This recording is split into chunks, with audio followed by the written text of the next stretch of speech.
At the post-game party up in the restaurant in the arena in Staples Center, Dustin Brown finally came in with a cup. Now this is almost probably an hour and a half, maybe 2 hours after the game had ended.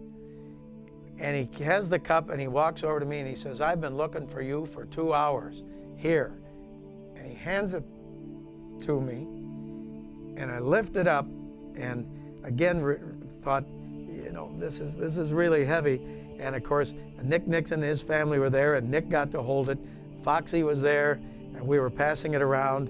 And it was just, in my mind, I thought, finally, like I've said, finally, the Kings are Stanley Cup champions.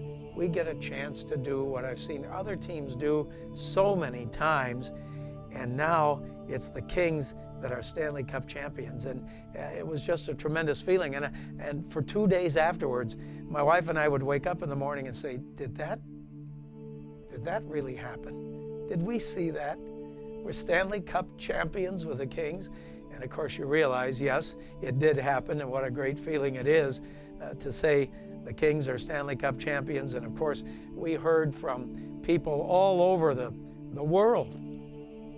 And I did interviews, I don't know how many radio interviews, 3, 4, 5, 6, 7 a day from different areas around the country, and even one from Australia where they called and said, "Can we interview you about the Kings winning the Stanley Cup?" And you realize the magnitude, the impact that winning the Stanley Cup has for a team and for fans and for people associated with that team.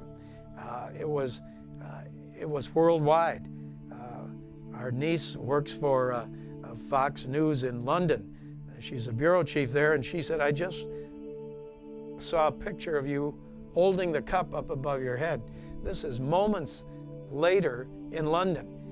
And the realization that the world we live in now is these images go worldwide in a matter of seconds. So that what happened that night in Los Angeles is in London, England, 3 minutes later, you know, and it just gives me a great feeling to know that people around the world now know the Kings have won the Stanley Cup.